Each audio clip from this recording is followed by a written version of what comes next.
I know why. Okay, hopefully now you can hear me. Let's see if that's any better. Is there sound now? I just updated it, and hopefully it will start working.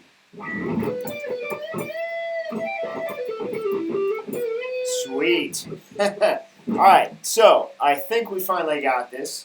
What's up, everyone? It's Mike D. Sorry for being a little late here. Awesome, cool. So I was futzing around with a whole bunch of technology. I had the whole Facebook Live thing dialed in, but YouTube is where I wanted to get this better, and yeah, last-minute technical difficulties. Anyways, what's up? It's Mike Deary. I'm really happy this finally got going. Welcome, everybody, and I'm excited to be here with you guys, doing a little live lesson, jamming, and so forth. So let me just kind of warm up for a second. I'm going to jam to a backing track, and if you guys, sweet, awesome. What's up, Stella? I got to move my stuff over here so I can actually talk to you guys when I'm not going back and forth. But let me do some jamming for a sec.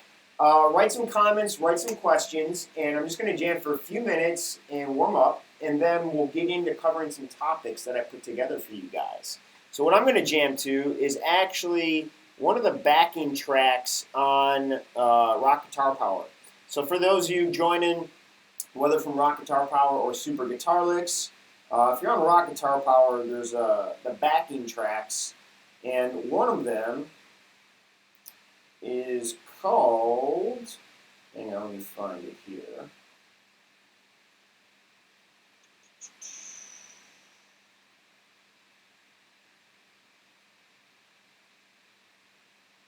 Okay. I See Fire Jam.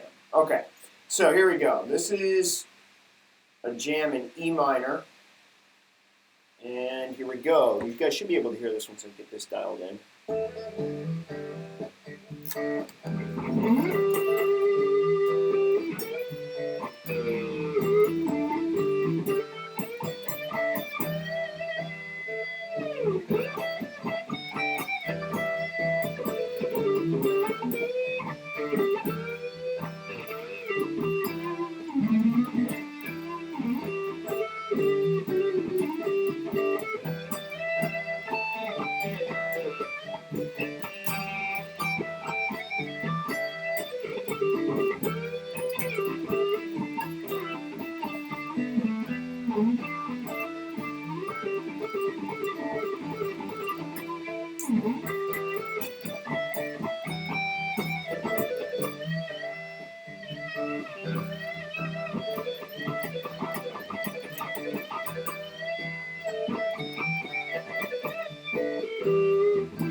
All right. Cool. So just warm up to a little jam. How's everybody doing? This is Mike Deary from Rock Guitar Power and Super Guitar Licks. And hopefully this thing is still streaming. My computer froze up a little bit over here. Anyways, welcome to the live session we got going on. And I wanted to start by covering a few things.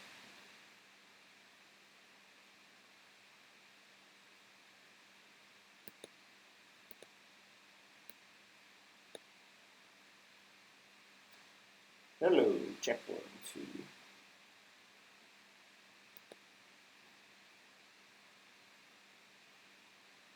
I think we just crashed.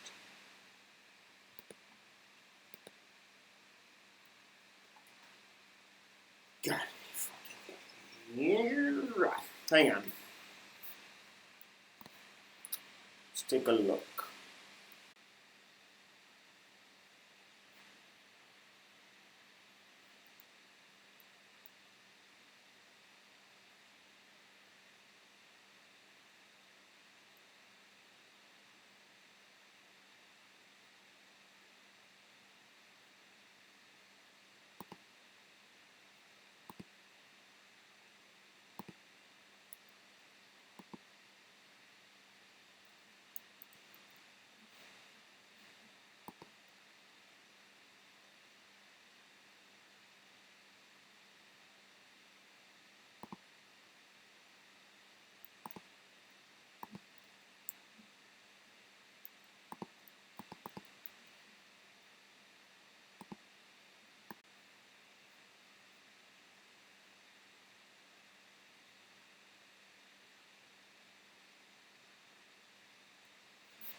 Okay.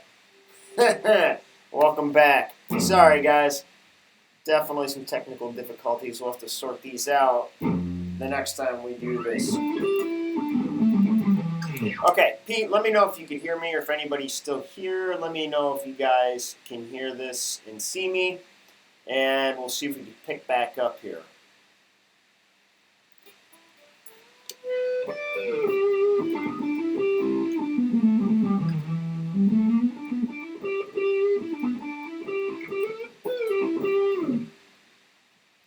Alright.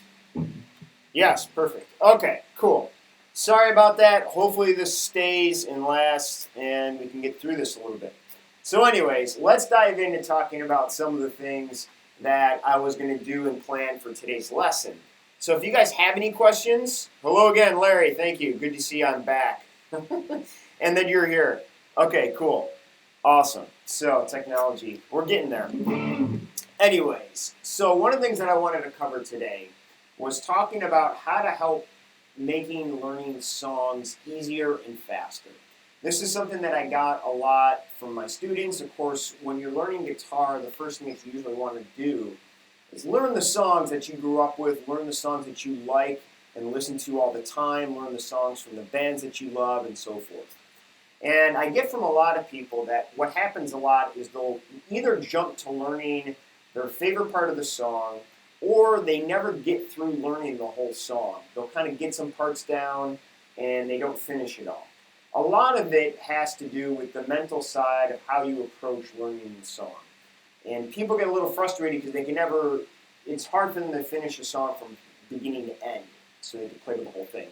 But nothing's more gratifying when you can get there. So I wanted to give you some tips on what I like to do and what I've used with other students to help them get through playing a whole song, all right? And the first thing is to kind of map out the song's chord progression and the different parts of the song. And also keep in mind that you don't want or need to learn the song verbatim right when you start, okay? What I like doing is getting a very general framework of the song. Now, something that I'm learning right now is the Janis Joplin Pearl album. So one of my friends is a huge Janis Joplin fan, and she's in a great band that we're going to hopefully, or she's going to do, this whole album front to back. And so I'm learning the songs on it, and I actually got the piano book, so this doesn't even have the guitar parts in it, really. What it does have are all the chord charts and all the melodies and everything else. It doesn't even have guitar tabs. But I could learn from this because what I do is the same process for learning any song. Now here's what we'll do is take a very popular tune, which is Me and Bobby McGee, all right? So when you're confronted with a whole song that you look up and you got pages of tab or music, you're automatically kind of daunted by how much is going on, okay? The first thing that I like to do is simplify this into a very simple chord chart, okay? So what I like to do is write out the different parts of the song. And this song actually only has 3 parts. Actually only 2 parts. It's pretty much just verse and choruses. The other thing that you want to keep in mind when you're learning songs is that there's maybe some variations in each little chorus that happens, or maybe there's a little variation in each verse that plays. However, the parts generally repeat. And if you learn to play through one verse of a very, typical song structure, then you're going to be able to play that same part for every verse.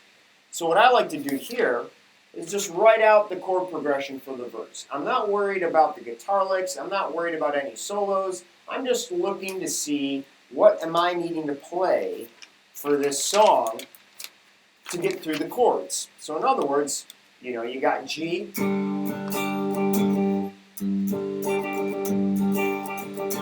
there's a D7,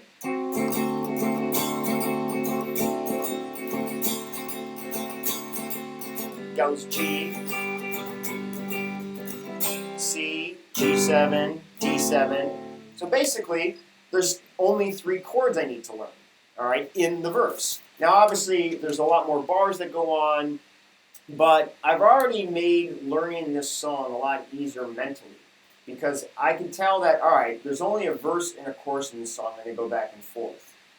For the verse, there's only 3 chords I need to learn. So writing out how many bars each chord happens on, now I got this really easy map in one sheet. So I've reduced like 5 or 6 pages of music or tabs down to one little cheat sheet that I can use, okay? Again, simple. Now I can do this same process for the chorus, all right? And now I can use this, map out what chords happen in the chorus, map out how many times you play each chord, and how many bars each chord is on. And now I can very easily see and play a very simple version of this song, start to finish, okay? That gets me immediate juice and immediate confidence that I can play through this song, okay? Let's say my friend asked me, hey, you want to play this song with me tomorrow night? And I'd be like, well, I definitely want to play because I don't want to miss out on the opportunity to play with other musicians and play live. I don't know the music, but I can learn a simple version of it. So as long as you're cool with not playing it verbatim, I can do that. Because you use this process for mapping things out. So when you're looking at music and tabs and songs that you want to learn, look to simplify it first, all right? It's a great tip and it makes learning a lot easier. And you also learn how the song was probably written because you don't write a song with all the intricacies that happen when you hear it at the finished product, all right? When they're working out a tune, you probably don't have a vocal melody yet, you're just strumming along and learning the chords that happen in the song. So take that approach, write down the chords. A simple chord strumming pattern will probably work fine, especially in this case. And then be able to play the whole song front to back and see if you can get there with just simple chords, whether it's open chords or bar chords, all right? After you do that, then you can start working out some of the more tricky parts of the song. The other thing that I like to do is if there's a song with a solo, then I can immediately start spending some of my practice time learning the specific licks, learning the specific melodies and scale runs that happen, and things like that.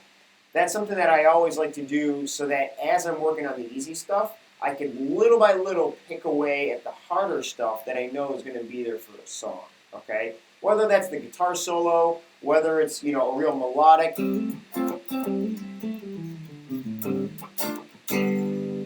Guitar part that you're trying to learn. Block out a little chunk of time, work on the hard stuff for a little bit, go back to tackling the easy stuff, and that way all things kind of come together, and you get excited because everything improves together. You don't just sit there and work on one little chunk and kind of just, and just get bored with it and then get frustrated with it.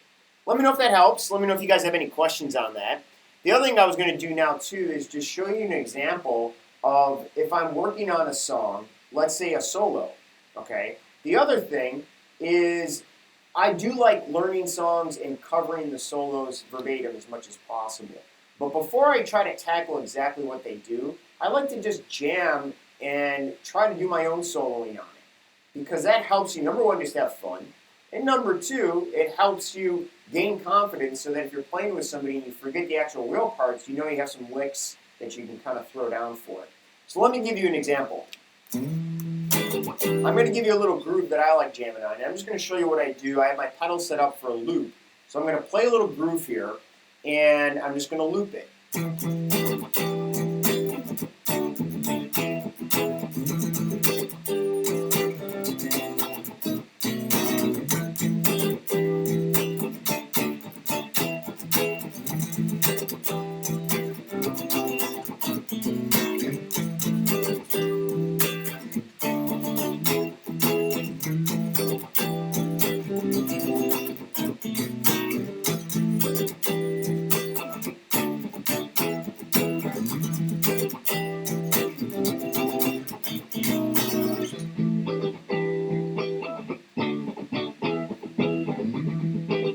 All right. So I got my loop all set up, and that's one of the other jam tracks that's on Rock Guitar Power. So anyways, let's say this is the chord and the rhythm part that's going on over the solo.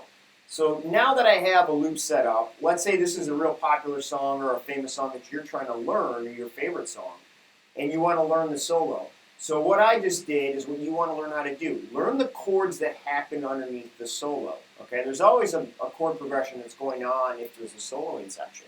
Usually it's the chorus guitar part or the chorus chord progression. So lay that down. If you have a looping pedal, they're great to work with because they really help establish your rhythm. And now that I have the loop in there, even if it's on your phone, really nowadays there's no excuse. You can sit there with, your phone, voice recorder, put it right next to your guitar, play the rhythm part for like 5 minutes and just loop it. Then play it back, and now you got your own backing track, okay? So even if you don't have a looping pedal, nowadays with phones, with computers and recording software, there's really no excuse, and it's very easy to have a method for you to record yourself and play it back so you can practice jamming with it. So let me go ahead and jam on this. This one's in E minor. So what you're going to see me do is pretty much use the minor pentatonic scale on the 12th fret or an open position or anywhere I can get to where there's E, okay? So check it out.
All right, cool. So tons of fun. I love that jam.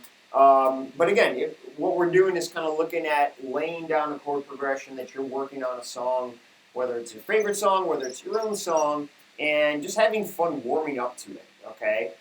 And then what I like to do is do the same process, figure out the tempo of your song, and learn the chord progression that happens if it's a soloing section, but learn to play it slow with the metronome and loop it and play it slow. That way, when you're learning everything that happens in the solo or any of the tricky parts, you're learning it slow. And you can really think about what's happening and hear things improve at a slower pace. Because playing fast is really simple if you start and perfect it slow. Everybody wants to learn how to play fast quickly, which is, of course, understandable. It's a lot of fun to do. But learning it slow will really help you get everything down better. And that's what I do with all my backing tracks. In the Pro Jam on Rock Guitar Power, there is the backing tracks that are part of each jam, and there's usually 3 different tempos: a slow tempo, a mid-tempo, and then the actual tempo that the jam is at. And you want to learn both the soloing, learn the solo, learn the chord sequences and the chord progression at the slowest tempo. Learn to play those really good, and then learn to jam at those tempos, and then bring everything up, all right? It's a good process for learning, your favorite songs. Don't always feel that, you always want to be playing to the recording of your song. Get the tabs, get the chord progression, figure out what they are, write them down in a very shorthanded kind of form, and then, just start from the beginning to end until you can get through it, plain and simple. And then after you get that done, add some of the more intricate parts, some of the harder parts, and things like that. Let me know if that helps. Let me know if you have other questions on that. And again, if you guys have questions and other things that you want me to cover, go ahead and type them in. I had some other questions, though, that came in that I was going to check out here from other people that typed in. All right, and one of the questions that Len had from Chico, California. What's up, Len? Hopefully, I'm not seeing you on here, but hopefully you could watch the replay. And Len was asking about how to keep his thumb moving steadily and build dexterity. He was working on a Travis rhythms. Now, I'm not really all that familiar with them, or at least I haven't studied them. What I have done a ton of is fingerstyle music on the acoustic. So let me jump over that, because that should be all dialed in as well. And dexterity is something that is definitely a long-term pursuit. Thanks, Larry. Okay. Hopefully you can hear that.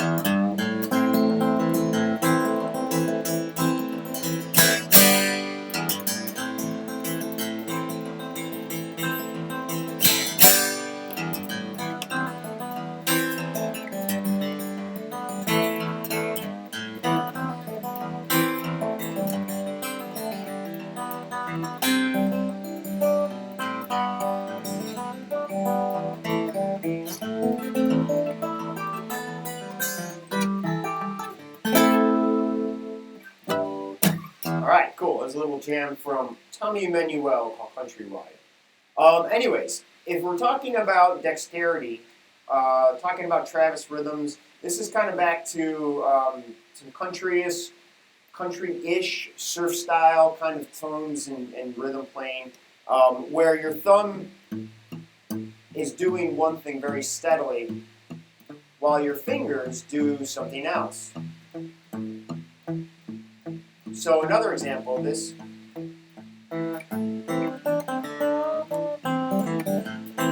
Oops, volume up.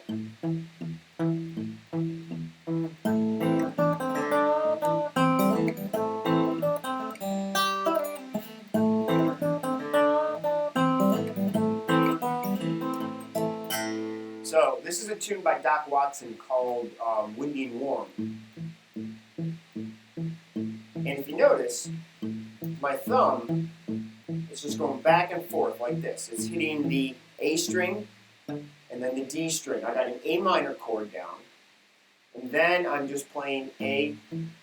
It goes A, D, E, D. So So this just kind of keeps on repeating, and then I introduce a melody.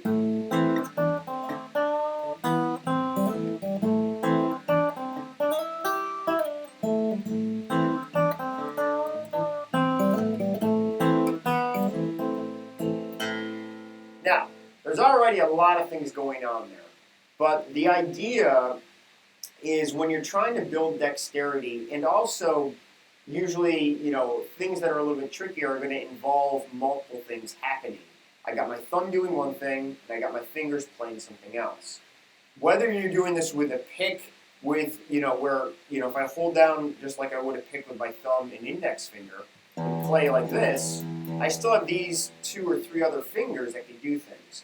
So I can still, even if I don't have a pick attached to my thumb like I do right now, I can still practice this technique, whether it's, a picking style where I'm using 2 fingers to hold the pick and then playing something else.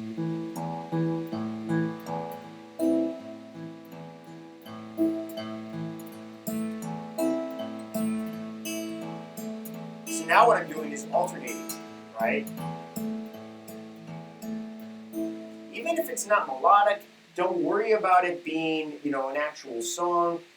You want to make exercises out of very simple things to practice. And do it slow. So if I just play these 2 notes, A, D, I'm just going to keep doing this with my thumb. Obviously, working with a metronome is great for this. Find a nice slow tempo and play quarter notes so that you're always hearing that click hit.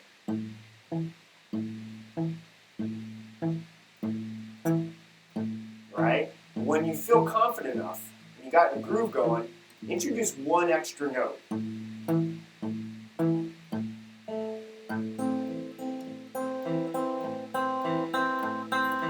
Take a break. Go back to using just the thumb. When you kind of get settled in and get comfortable again, go back and do a bar of adding the note in the middle.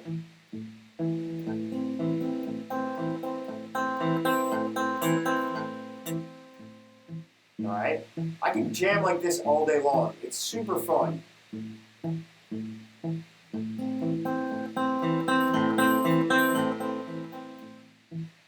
Now, if you notice, the other thing that I'm doing is experimenting with volume, okay? That is something else that gives you a lot of control. So when I go to use the extra note in between and play the 8th notes, 1 and 2 and 3 and 4 and I can practice with speed, and I can also practice with volume.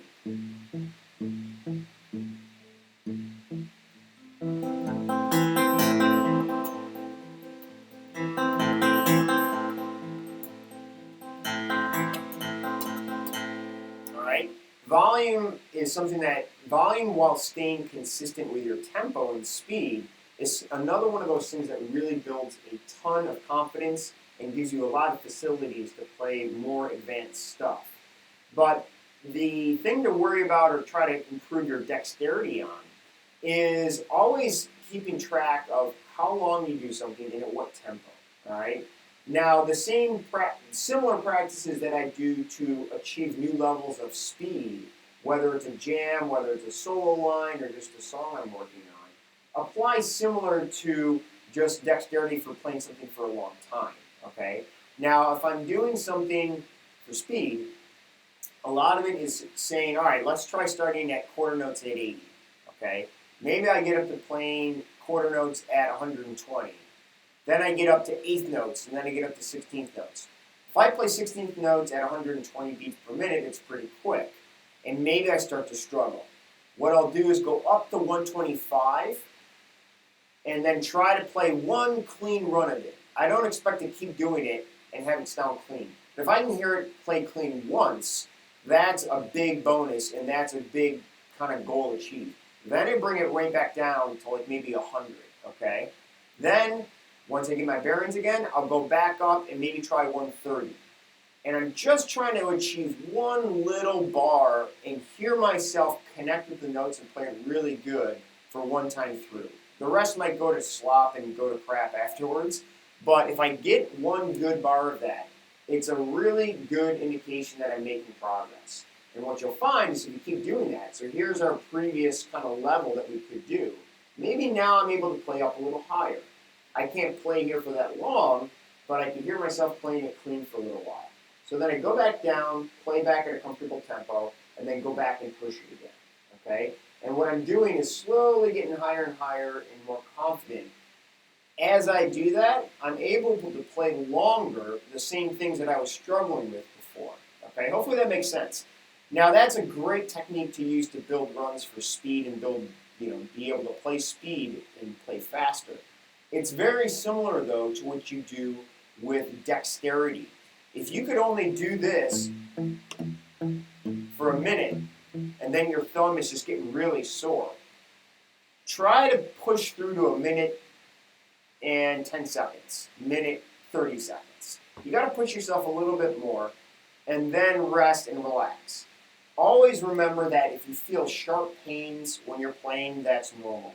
But just like any other muscle group that you want to improve, there is a little bit of discomfort when you're trying to push through what you're capable of.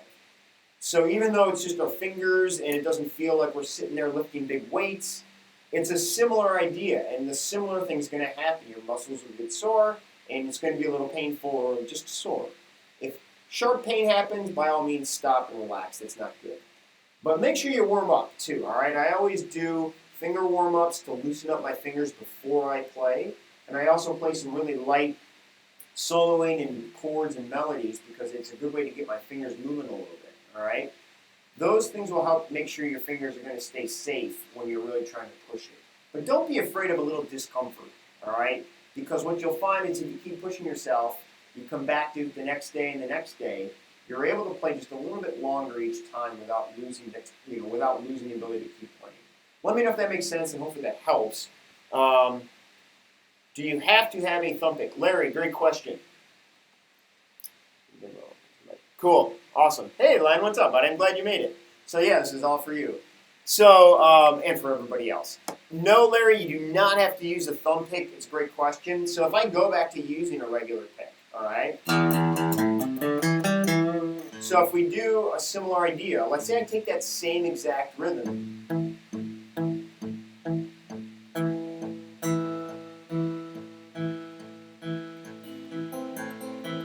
So now what I'm doing, I'm using my thumb, or am I using my pick, and I'm using my middle finger to play the alternate note.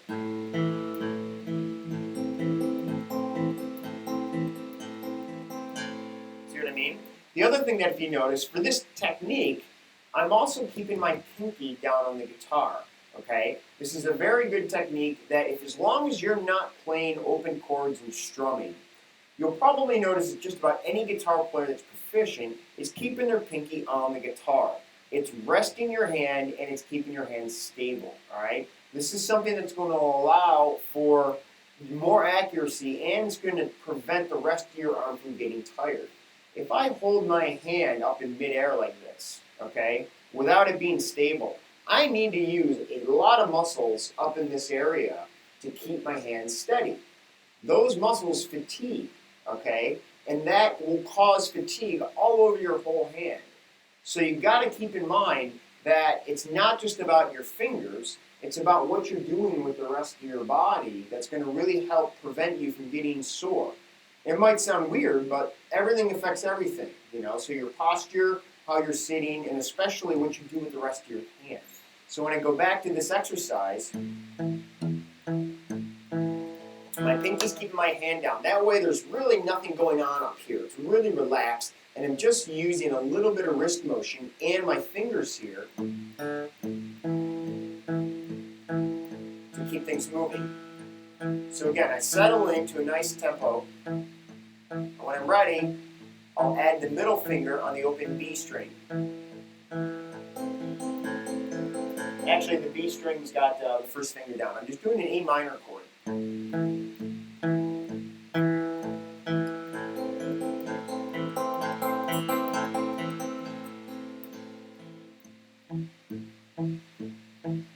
All right. Hey, Antonio, you're welcome, buddy. Glad that you're enjoying it. So, keep this going. Add the middle finger.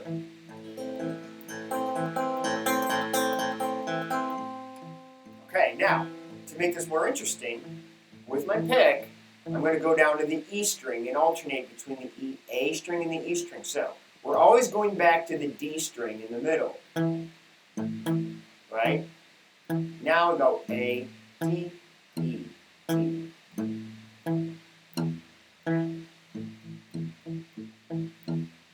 Go slow as you need to. So, check this out.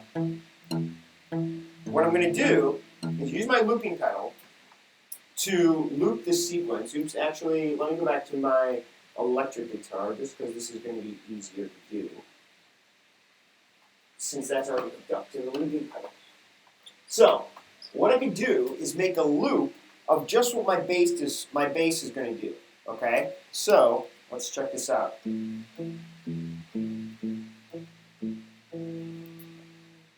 Okay, so here we go. I'm going to loop this.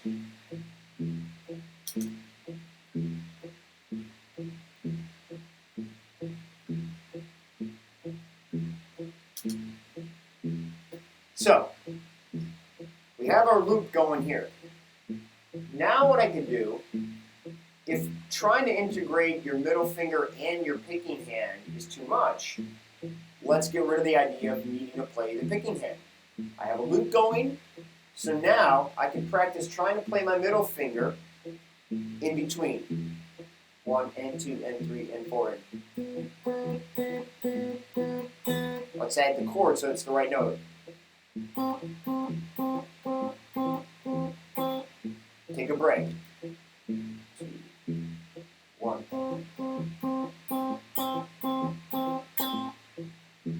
Alright, it's kind of fun. It's a different way of approaching guitar that you're already feeling like you're playing with another guitar player. Alright? You've automated one part. Eventually you're going to be able to play both of these parts. But now I can just see what it feels like to just do my middle finger.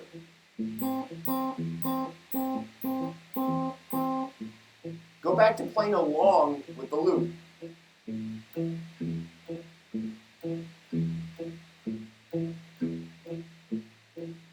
And now try to sneak in the middle finger.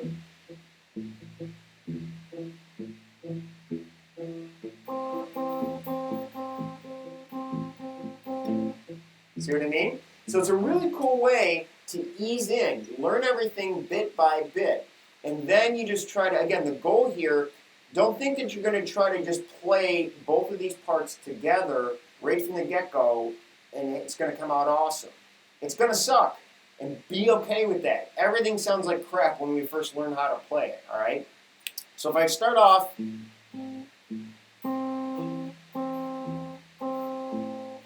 I get through one bar that sounded good, stop, celebrate, and enjoy it, okay? Get excited about that. Take a break, come back, and when you do it again, maybe you played for 2 bars in a row, and it sounds really good. That's huge progress, okay? And celebrate those little wins. That's something that a lot of my students, most students, don't do often enough. The thing that's really cool about a teacher-student relationship is that usually, let's say you're doing weekly lessons. You as a student will go home and practice every day, hopefully, and I as a teacher only see you once a week, okay? When you practice every day, you don't always notice the progress that you make because it happens slowly. But if you are consistent with your practice, when I see someone a week later and see them working after they've worked on something for a week, I notice a lot of improvement. They think they're like, whoa, I didn't think I improved too much. And I always tell them, no, you should hear yourself what you sounded like last week. It's another great reason why you should record yourself, whether it's with a phone, if you have some computer equipment and a little interface that you can record your guitar. Again, there's not any excuse these days that you can't record yourself playing, all right? Cool, let's see what else we got. Is that a Squier Strat? I kind of remember you mentioning that one in your videos. Yes. So Antonio, yes, this is a Japanese Strat. I have an American Strat. I love this Japanese Strat. It's my favorite, Strat that I have. And I prefer it over the American. The Japanese one, this is from, I think, early 1980s, and it's got this very rounded neck. It's super comfortable to play, and it just feels like home every time I pick it up. It also has smaller fret wire than my American Strat, and I did upgrade all the pickups, so these are two hot rails, and they're basically humbucker pickups that fit within the size of a single coil. I do like that extra oomph from for soloing. But the middle one is a Fender lace sensor, so I got a really nice clean tone that this thing has.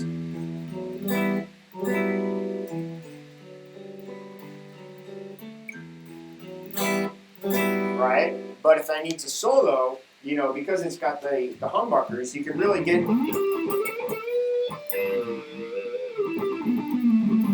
some good distortion, or if I get in the back pickup, you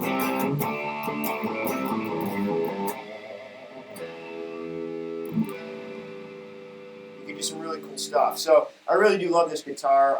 I got my Ibanez too. That's kind of a straight up, shredding guitar. So yes, this is a Squier Strat, but it's a Japanese one. Really makes a big difference. If you can find a Japanese Squier, pick it up. They made a great guitar. I don't think they still make them.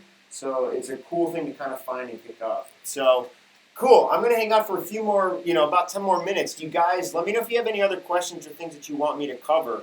That was one of the big things I wanted to do. There was somebody else that had asked, actually Len, it was also you too that had asked about harmonics. And that's something that's a lot of fun. For those of you that don't know, harmonics are these really pretty things that you can do that just kind of ring out like that. Basically, when you do a harmonic, you're lightly touching the string. You're not pushing down on it, but they only happen at certain parts of the neck. So the 12th fret is the easiest example. So if I want to play a harmonic at the 12th fret, try playing the little E string, but instead of pushing the string down, you're going to play right on top of the fret, the front of the fret.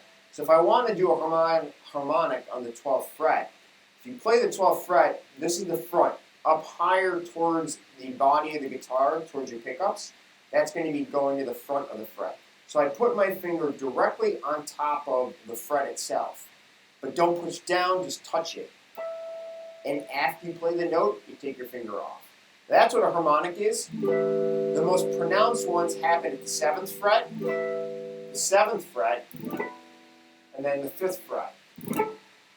Now, what's really cool is they actually get higher in pitch as you go lower on the guitar neck.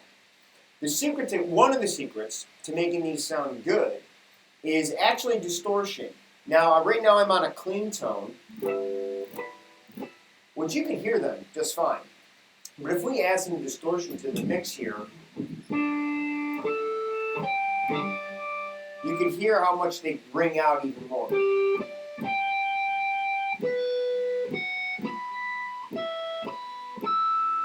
So having distortion, then also being on a bridge pickup rather than a neck pickup would give you even more pronounced sound of these.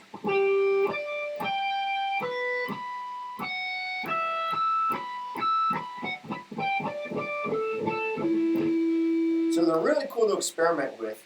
And something that you hear a lot is that you hear them in the middle of a song.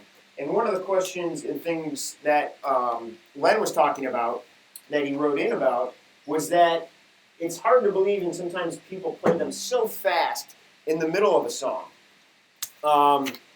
And this is obviously just practice. It's one of the things that really helps a ton. But let me just try to get a quick example of it.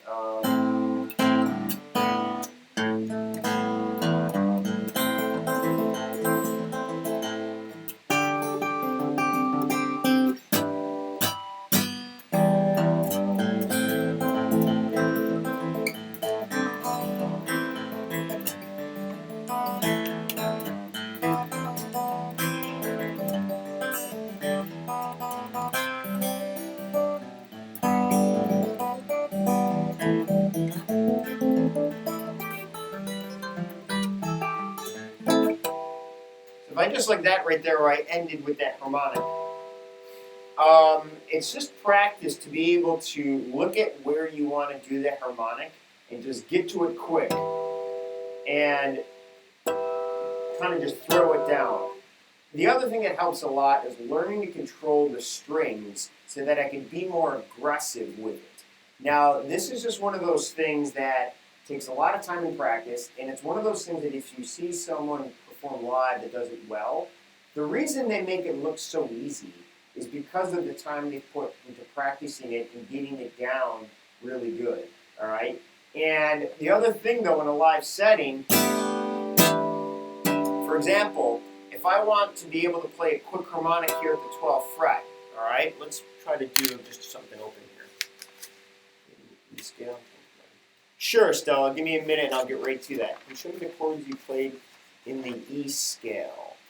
Are you talking about the jam that I was playing with earlier in E? Let me know if that's what you were talking about, because I want to make sure I give you the right chords. So I'll go back to that in a sec. But if we continue on this, let me just get a little groove in E going.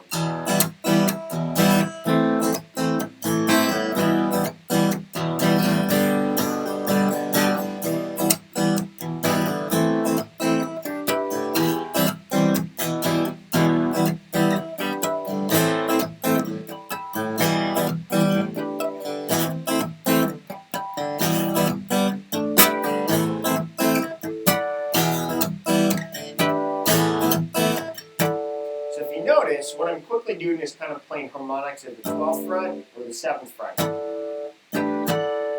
What is important is that when I go and jump to do those, you'll see that my finger, my ring finger in this case, is laying down over all the strings. I don't want to lay down half of them. Even if I only need to play, let's say, the last 3 strings and mean to do harmonics on those, I'm still going to make sure I cover all the strings. So in other words, when I do that, I'm only picking the last 3 strings. But if you notice my finger, it's covering all of the strings. And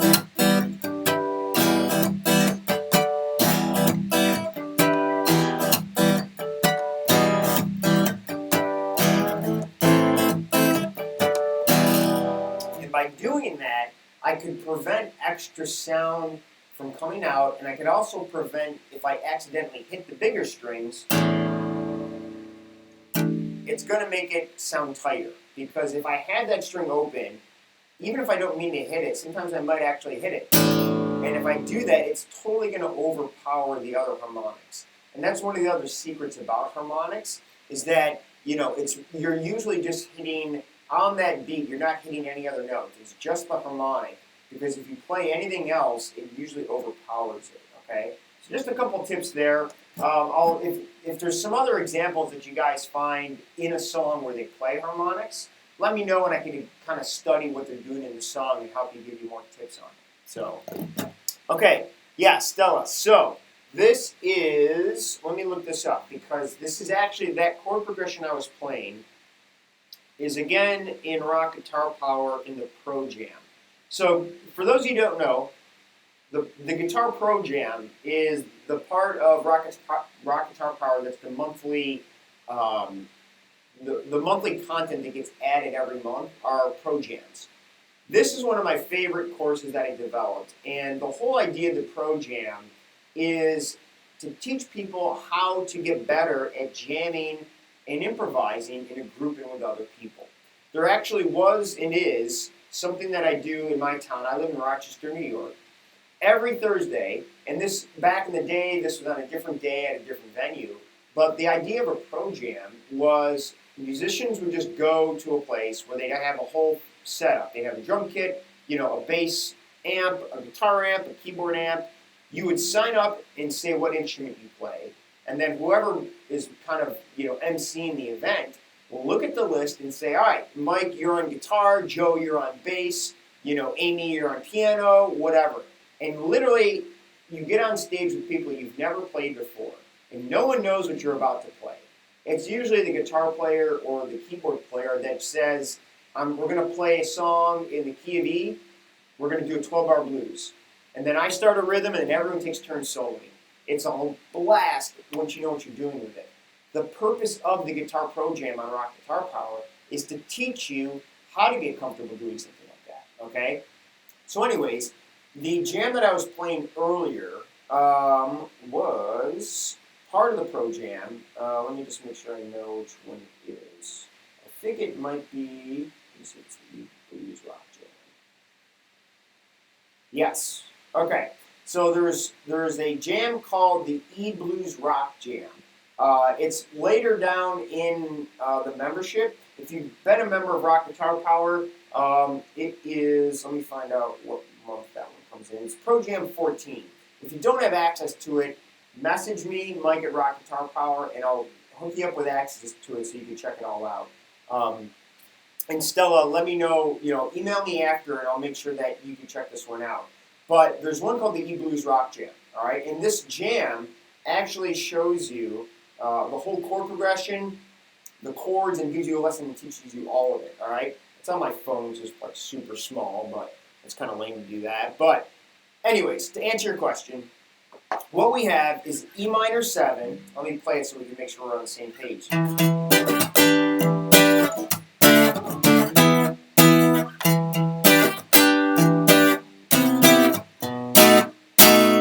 Now, the full-blown version of this sounds like this.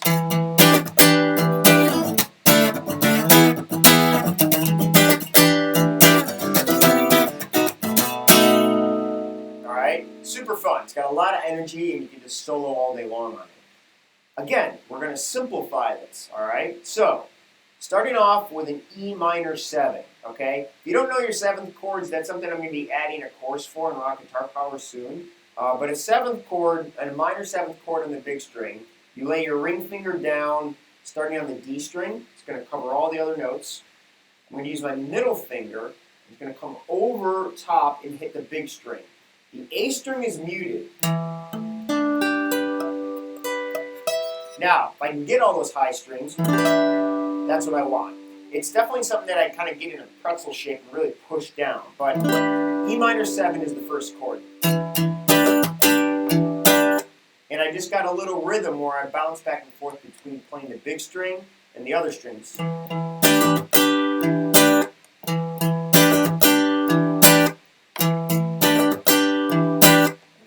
Now, what I go to next is a D power chord and then an E power chord. Alright? If you play guitar for any bit of time, I'm sure you've come across power chords. So you got E minor 7, D5, and then E5.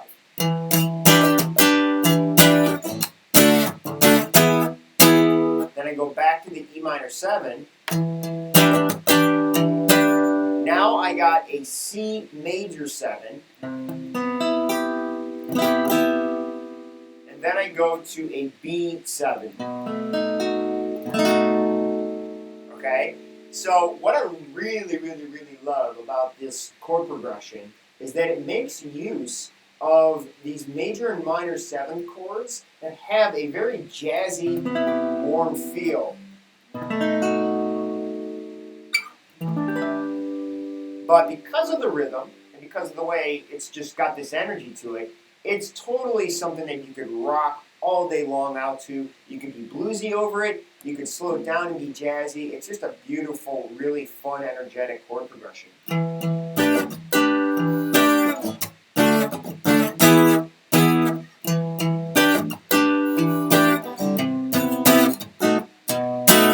Alright, so that is the chord progression. So still, let me know if that is helping you out there. And if you're trying to improve your rhythm with this, again, the lesson in Rock Guitar Power breaks down the rhythm, 100% and teaches you everything step by step. So check that one out. Again, it's part of the part of the Guitar Pro Jam on Rock Guitar Power, and it's the one that's called the E-Blues Rock Jam. All right. So a ton of fun, and then of course the backing tracks there are played at different tempos. And you also have a mix with the guitar in there and then with just the bass and drums. So if I play this at the slow tempo, so the original tempo is at 105, okay? there's a mix of this backing track that's at 85 with just the drums and bass. Let's listen to that. So, let's see if this is still going through my audio system. There we go. Cool. So we're just listening here to bass and drums.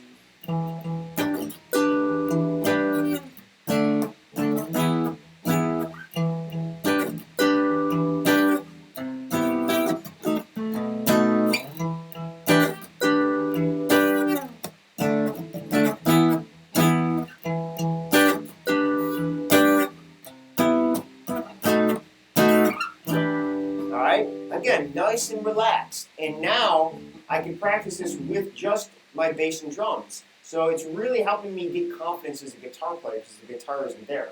You want the same mix with guitar, okay? There it is. You can hear what's going on a lot better because it's slower, everything's more articulated, and it's easier to hear, okay? Once you get comfortable with that at 85, there's a backing track for the same thing at 95. A little bit quicker. Now you're feeling the energy a little bit more, and you could practice maybe adding some more rhythm to it. But if I need to keep it simple, again,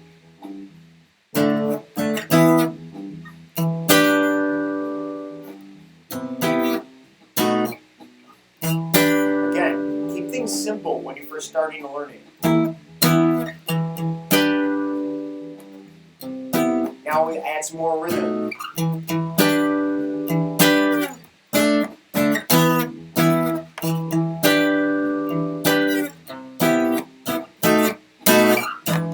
Now if I add the full rhythm that is the actual groove. 1, 2, 3, 4.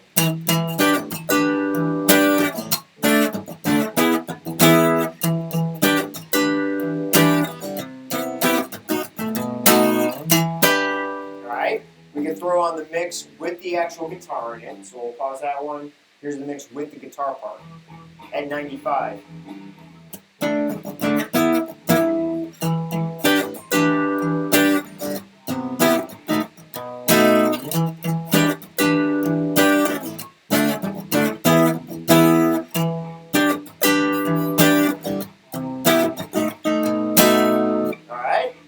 Again, we have the final mix at 105, so here's full tempo with just your bass and drums. Now you can really feel that energy.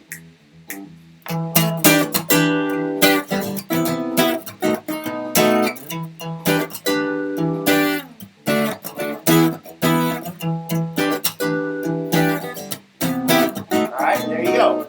Throw on the full mix with the guitar, and then have some fun jamming on this, okay? It's in E minor, but E minor pentatonic, E blues.